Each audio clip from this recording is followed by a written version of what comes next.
Welcome to the NAWGJ Annual Meeting for 2021. On behalf of your National Governing Board, we're going to be presenting today some of the highlights and accomplishments of the past year, as well as give you a preview of some of the activities we're working on for next year. First, a little bit about the news in our organizational's leadership. We have a new National Secretary this year, Denise Green. Denise was the former RJD for Region 2. So that meant that we needed to have a new RJD election in Region 2, and Priscilla Hickey was selected for that position. We also have a new RJD in Region 1. Teresa Barnhart was elected to represent Region 1, and we welcome both of these new RJDs to our National Governing Board. We have another new member on our National Governing Board. Gina Fuller was selected as the National Historian. Gina's first priority is to fill in some gaps that exist in our historical records. She also has a list of very exciting projects to work on in the future. If you would like to work on some of these historical projects, or if you have historical materials to contribute, please contact Gina. I'm sure she would love to hear from you.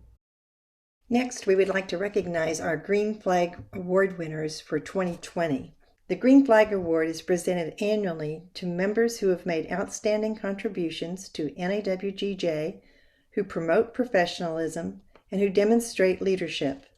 Here you see the 2020 regional recipients, as well as the state recipients.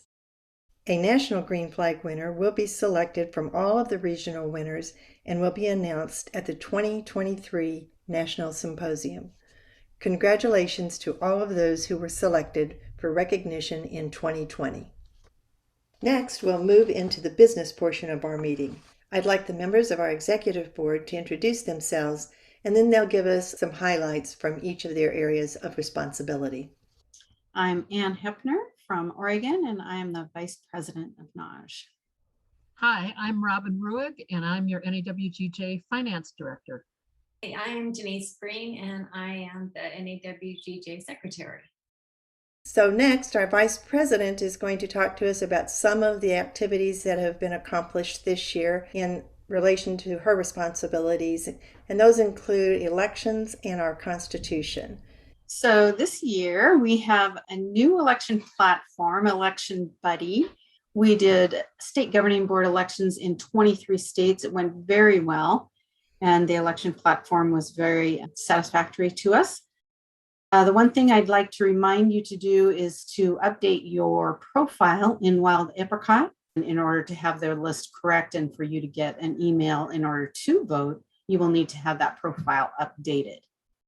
And term limits, we had a lot of questions this year about term limits. So there is a Q&A on term limits that will be on the website. And just a brief summary, if you were in office in 2018 or 19, even regions, the state governing board term for you would end in 2024. And for odd regions, the state governing term would end in 2025. So that's just a brief summary, and the rest of the information that you might need on term limits is in that term limits PowerPoint. And then in our Constitution, we wanted to emphasize at this meeting that our mission is to provide education for judges to officiate at meets of all sizes and levels for all gymnastics organizations that request assistance. And our core values when we serve these organizations is to be neutral and impartial, as I know that you all strive for that as well. So just carrying through our thread, we have also updated our conflict of interest policy, and we have added some language that comes out of our operating code. So it's not new language for us, but it just clarifies our position on impartiality. And in the highlighted area here, NAWGJ assigns judges to officiate meets of all sizes and various levels for all gymnastics organizations requesting this service. Neutrality is essential in maintaining the integrity of our organization and the sport of gymnastics. NAWGJ strives to avoid favoritism in any form towards organizations, athletes, coaches, and spectators. So again, just highlighting our impartiality and neutrality in serving organizations. The conflict of interest statement is signed by all the state governing board members.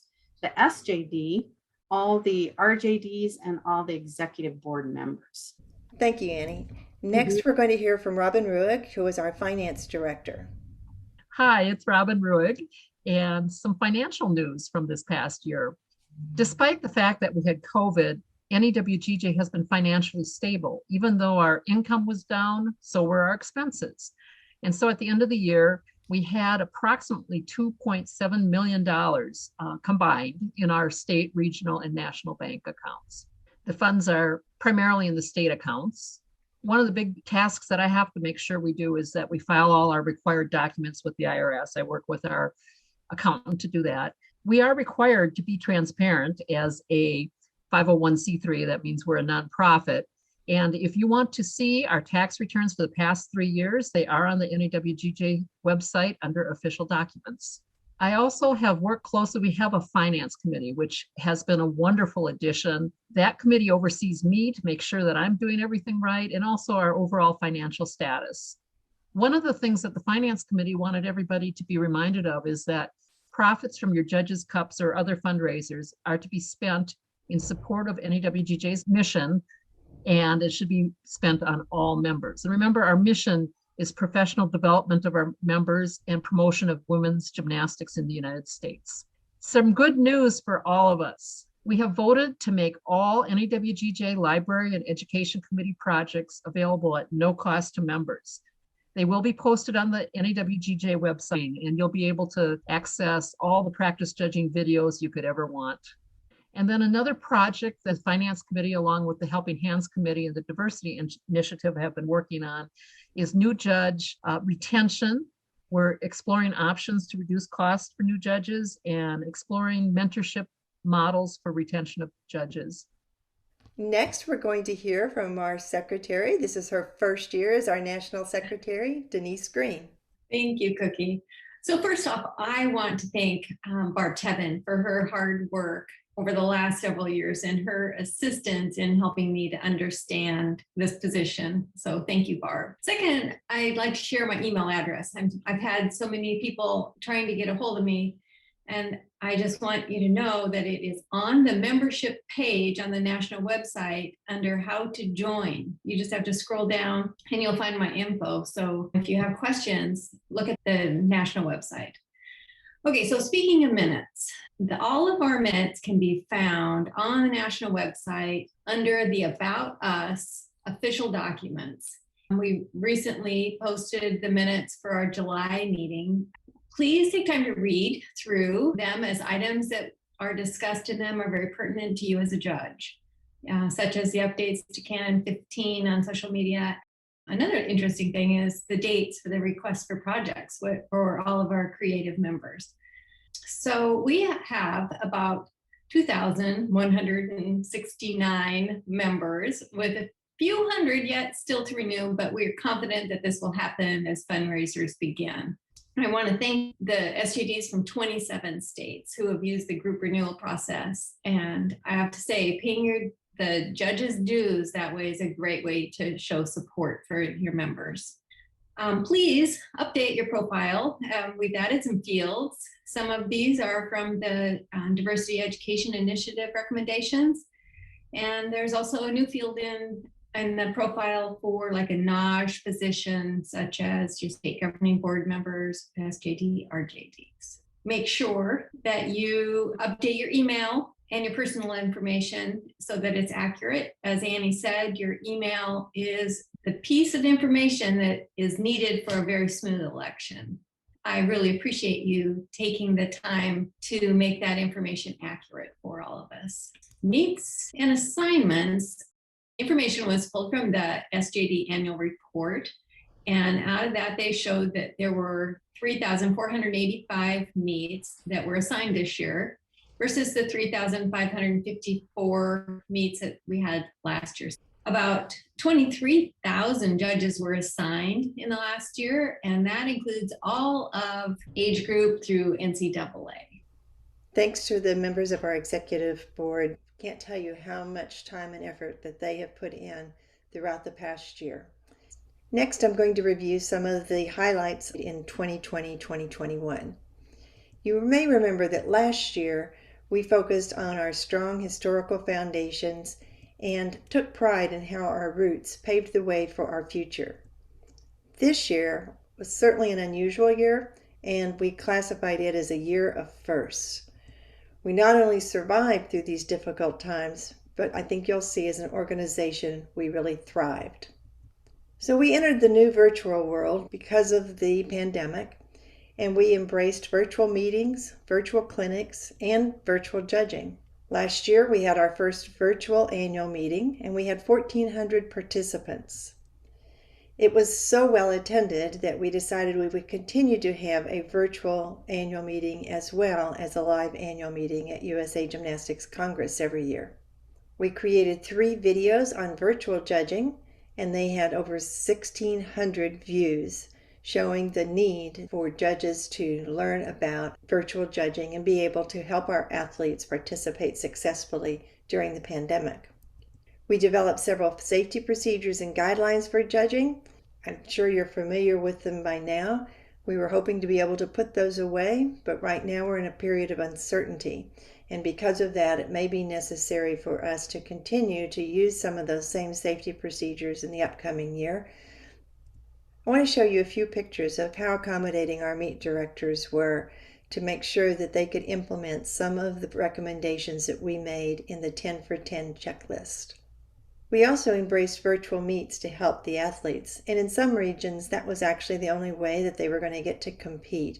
So we really appreciate the judges who took it to heart and learned how to do the virtual meets, and even were able to conduct theme meets on the virtual platform. Our educational activities thrived as well. We had conducted 87 clinics prior to the COVID shutdown. That's compared to 110 the prior year. We really took hold of the virtual clinic opportunities that were available to us during the shutdown. And again, Region 4 and 7 took the lead on those last year, and we certainly appreciate their efforts. The Education Committee took their time to just dive into some of the new projects that you'll find on our website.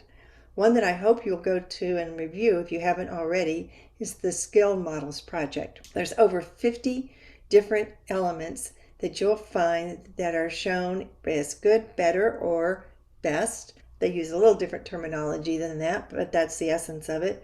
And I'm going to show you one as an example. This one was developed by Paul Padrone, Carol Onley, and Pat Faulkner in South Carolina. As you can see, it shows an example of what a front handspring pike vault that was done in an excellent position, one that was done in a good position, and one that was a little bit basic. One of the best things about this models project was how many of our judges across the United States participated and helped to rate the different videos and find them too. That was probably one of the hardest things to do, was to find those videos. So thanks to the Education Committee for all that they did. The website, which was introduced last year, completed its first full year, and we were thrilled to see how many people used the website, not just in the United States, but across the world. I check this map periodically just because I find it's interesting, and it grows country by country with every time that I view the analytics. Brenda sent out over 35 What's New updates to help keep you informed of new products and projects that were posted on the website. And there was a remarkable 77% engagement by the recipients, meaning that they actually clicked on and opened the email that was sent to them. And we're told that that's about twice as high as most email blasts usually get. In the last 6 weeks, you won't be surprised to know that we got the most hits for test prep as everyone is gearing up for the compulsory exam. Also score sheets, membership, education, and other judging aids. Those were all the top hits on our website. If you haven't taken a look at the website, be sure and take advantage of that. There's so many wonderful, wonderful projects that can be helpful to you. Our NAWGJ YouTube channel also saw an increase in activity by our members. So we went from 7,700 views in 2019-2020 to 36,000 views in 2020 and 2021 so far. And Judy Dobransky was so busy during the pandemic this year. She's our librarian, as you know, and she developed 10 new videos, which you can see there. She's got several planned for this upcoming year, which we'll tell you about. But Judy's biggest news probably was that she moved from Michigan to Alabama. Now you can think of Judy living in a little bit warmer climate, a new member of Region 8. Another first last year was our first National Judges Cup in masks. We were so pleased that we were able to have the National Judges Cup. We had 50 judge volunteers from 22 states. We had over 1,000 athletes, and the state of Texas won the Level 7 Patty Chipman State Challenge. Congratulations to Texas. In the area of collegiate gymnastics, it was quite a whirl. We had developed a new judging assigning system. It was associated with the Road to Nationals, and that was quite a chore to get all of that up and running during the summer in time for the assigning system. Unfortunately, assigning didn't start on time because of the pandemic. However, we were able to use that time to conduct 2 virtual collegiate clinics. The assigners were able to assign 339 meets. That's fewer than the year before, as you see. And they made 1,386 assignments, again, fewer than the year before. That was primarily because the colleges had to cut back on meets, some had to cancel their season, and many quit doing meets outside of their own conference. So as a result of that, there were fewer opportunities for collegiate judges to judge. We hope that everything is back on track for the upcoming year and that our numbers will be back to normal. We want to thank Lois Colburn and all of the assigners for their flexibility, their resilience in working with the assigning as it shifted from October, then to November, and then to December. And even in one case, we couldn't start in one conference until January. And that was for course meets that start in January. So it was quite a trying season. A new first for us this year will be that judges who judge in the collegiate system will gain access to the evaluations from coaches. This is something that we've been working on for quite a while because we think that that feedback is very helpful for our judges.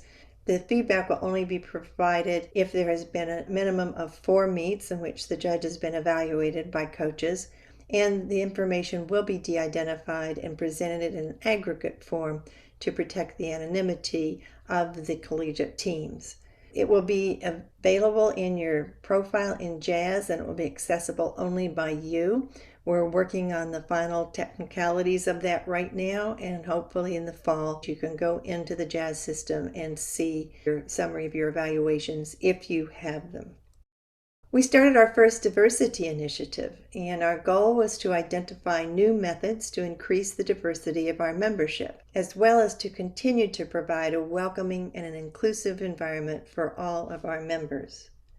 Some of the members of the committee are listed here, and we want to thank all of them for their contributions so far and for the work that they are currently doing. The group has been meeting virtually about once a month, and they decided to have 6 work groups: outreach and recruitment, mentorship, education, media representation, systemic issues, and data collection and analysis. Here's an example of some of the work that they're doing. We occasionally get asked by someone at a meet, how do they become a judge? Of course, that's at a time in which we're busy or usually trying to get to lunch or get back onto the floor. They thought it would be helpful if they could just have a photo that could be airdropped or sent by text to the person who wanted more information, and that would lead them to our website so that they could get to know more information about how you become a judge. We're also going to start paying more attention to the videos and the photos that we use on our websites and in our educational projects to make sure that they reflect the diversity of our membership. Another first for us was some changes to our uniform this year. This is the first time that we had the NAWGJ Navy sweater and NAWGJ Navy dress added to the official uniform. Now, for those of you who went to Symposium a couple years ago and you were given a sweater with the Leaping Lady logo on it, you can still continue to wear that as part of the uniform. However, when you reorder a sweater, it will have the official emblem on it. Please note that the only dresses and sweaters approved by the Women's Technical Committee were those that are available through the NAWGJ Uniform Business site. Other dresses or sweaters, even if in true Navy, were not approved by USA Gymnastics. USAG also added this year that leggings are not acceptable at USAG meets, and so please pass that on to all of your friends. The reason that we have gone to such an array of options available for the uniform is because so many of you told us that the uniform didn't fit your particular body type. And we know that we often sit in a gym 12 to 14 hours a day for 3, sometimes 4 days. And so our uniform really does have to be comfortable. And we found that it was not possible to have one style that really felt good for everybody and had a comfortable fit.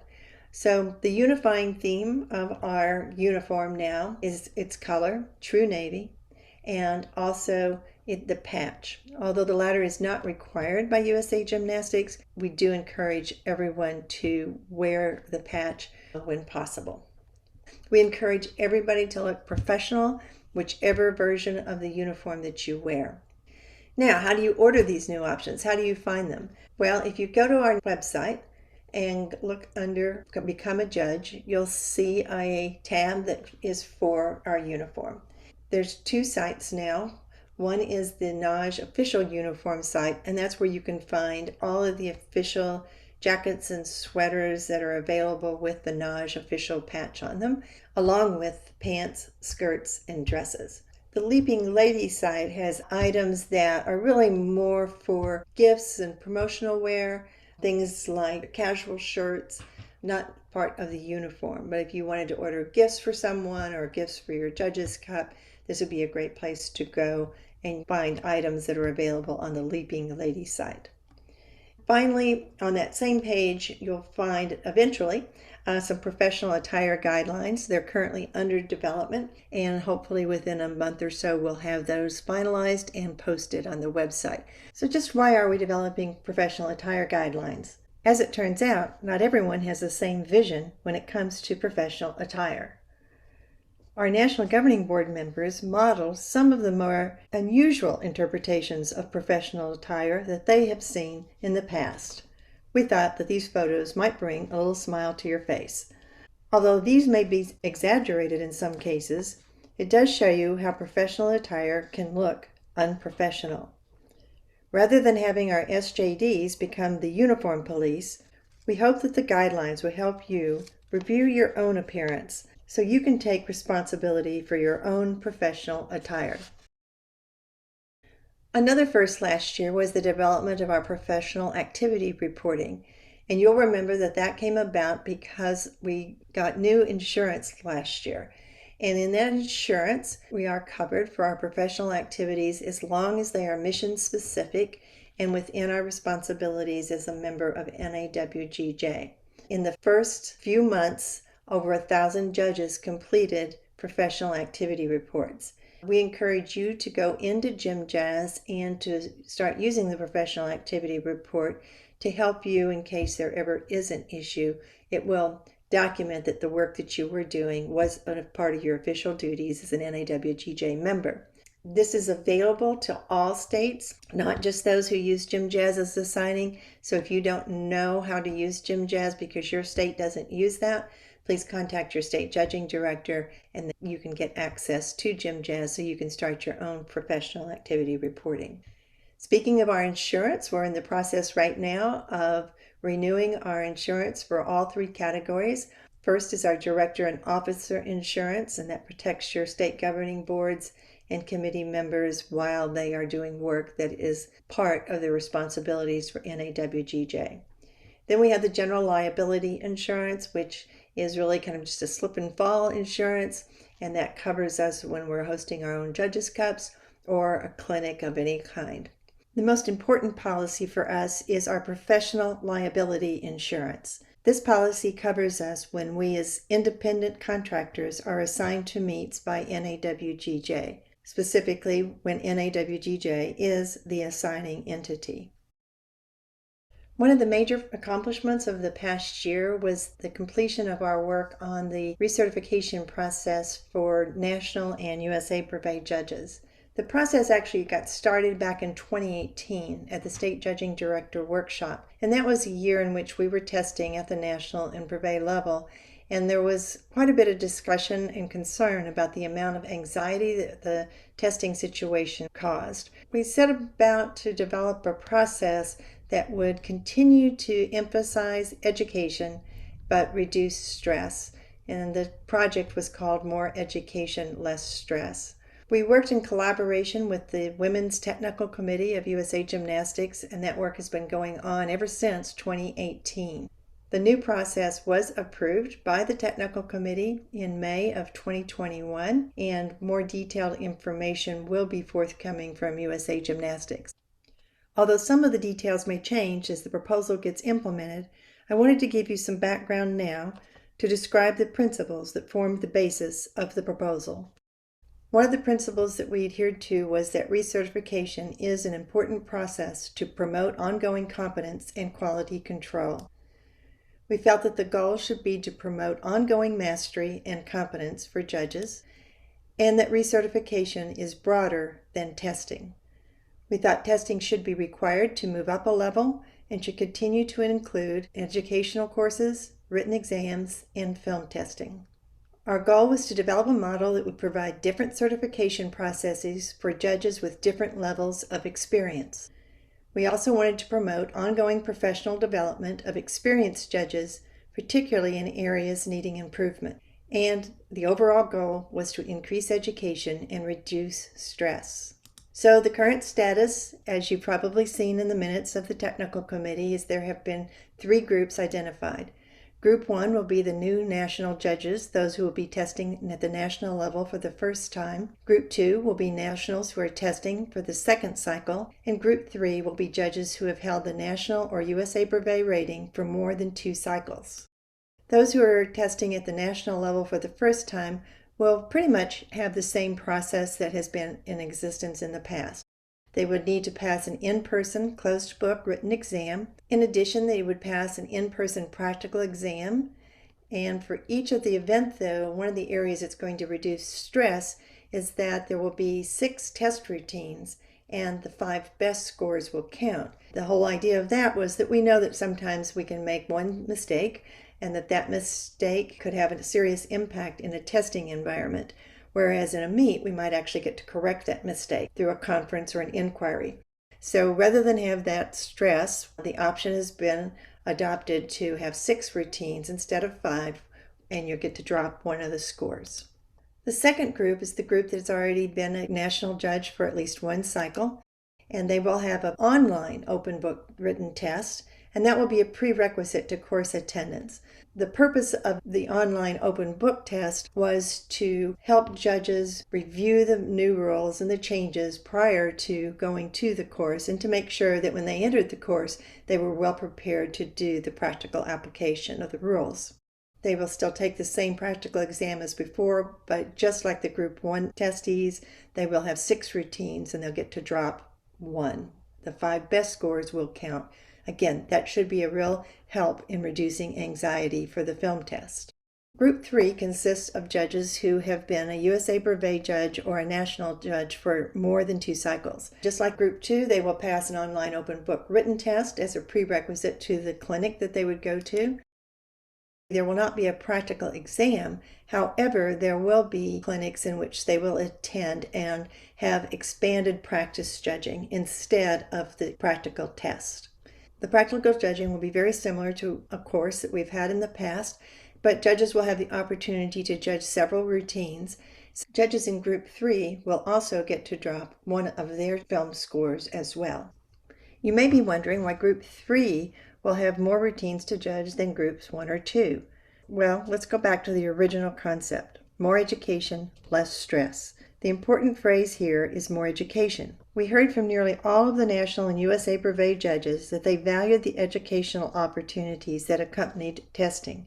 They just wanted more emphasis placed on education rather than on retesting. By providing more routines for practice judging, Group 3 judges will have the opportunity to experience a wide array of routines, skills, and different quality of presentation. The goal is to conduct our own self-assessment on the variety of routines we will often see at high-level meets. Although no test score will need to be obtained, Group 3 judges will need to meet a standard criteria on each event. If that standard is met, that's all they need to do.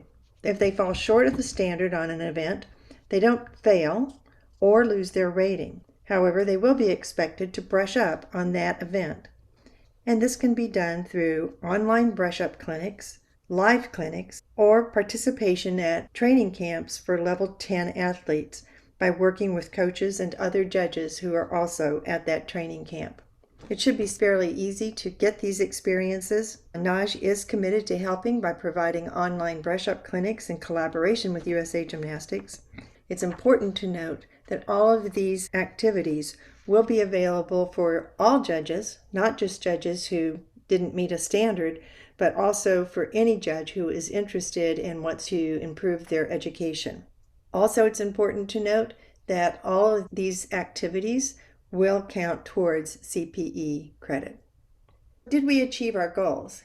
If you remember, our first goal was to develop a model that would provide different certification processes for judges with different levels of experience. And yes, we have done that. We now have a model that differentiates based on experience and the number of times tested. That's groups 1, 2, and 3.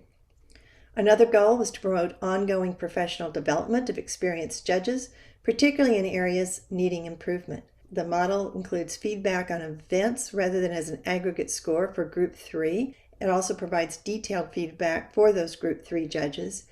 It does require knowledge of the rules by either taking a closed or an open book test, as well as successful practical experience. In addition, it requires improvement on events where improvement is needed for experienced judges. So the overall goal was to increase education and reduce stress. So the course attendance is still required, but we'll have the opportunity to have more practice judging than is typically possible in our regular courses. And then for groups 1 and 2, stress should be reduced because only 5 of the 6 scores will count on the practical test. Likewise, judges in group 3 will also get to drop one of their film scores. And for group 3, we hope to get immediate feedback for educational purposes and stress reduction. And also, there should be reduced fear in losing our rating because the process will be manageable and within our own control. In the upcoming year, we're going to work on several activities that are all related to our mission. Everything we do is mission driven.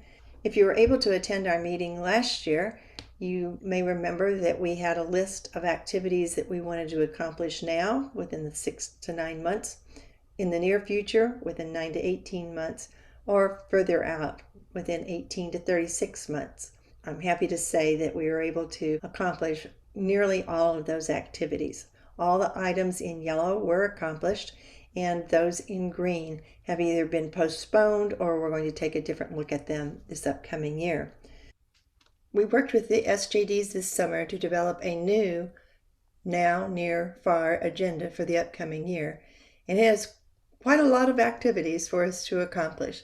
We're very hopeful that next year, when we get back together for our annual meeting, that we'll have just as many of those activities accomplished as we did this year. One of the major things we're going to do this year is we're initiating our planning for the 2023 National Symposium. It's going to be held at the Amway Center in Grand Rapids, Michigan in the summer of 2023. It's July 13th through 16th. And there's lots to do in Grand Rapids. There's gardens and museums and zoos and children's museum.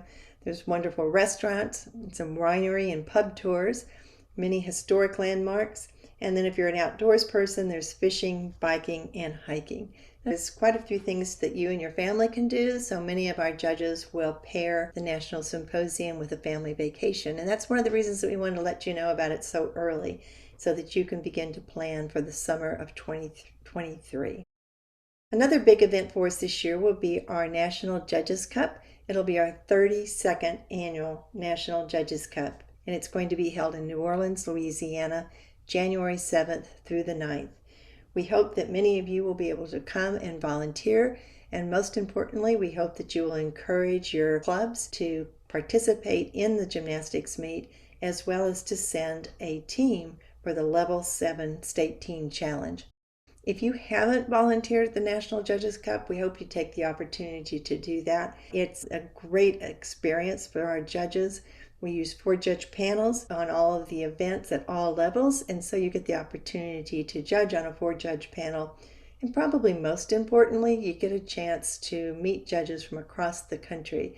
And I think there's some really good friendships that have started at the National Judges Cup. So we sure hope that you come and join us this year in New Orleans. And then our educational committee and library have lots of new projects planned. They have decided to continue with both virtual and live formats because we think both have been helpful in promoting education and accessibility for our members. We're going to be doing projects at both the age group level and at the collegiate levels. And if you've gone to the website, you'll already find there's numerous compulsory study materials already available on the website. And then if you have been developing educational projects and would like to share those with our membership, please look at the Request for Projects application. It's available on our website. The committee is accepting applications through November 1st of 2021. And if your project is accepted, you would be invited to participate in the Showcase of Champions at the National Judges Cup. So we really hope that some of you who are out there developing really good projects would be interested in sharing those with us and getting a little recognition for your work too.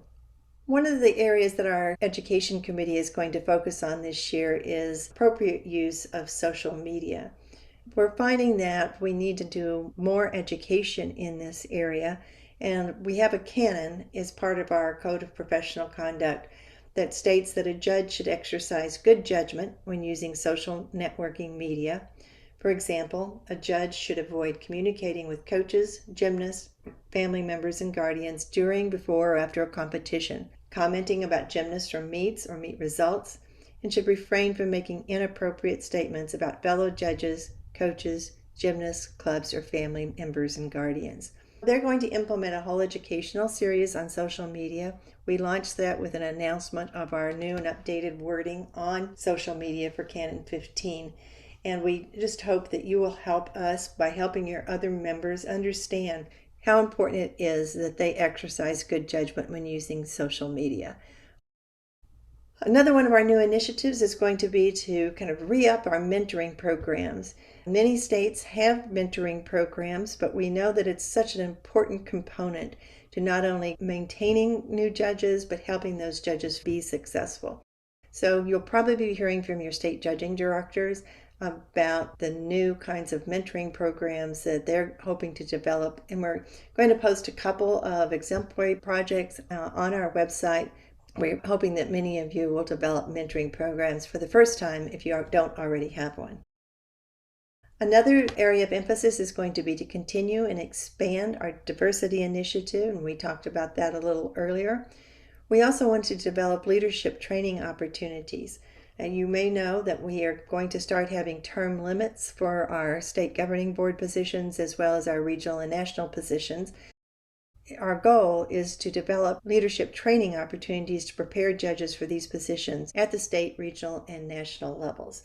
We hope that you'll be interested in participating in a leadership capacity, and that as we develop some training opportunities that you'll also participate in those. We want to know what NAWGJ can do to help you and your state and region. So please send your suggestions to your state judging director or to your regional judging director. Or you can contact a committee chair if it's something specific to one of our committees, and all of our committees and the chairs are listed on our website. We want to thank you for joining us for our virtual annual meeting. We want to remind you that our overall aim is to help judges become competent, confident, and collegial professionals. Thanks again, and see you this season.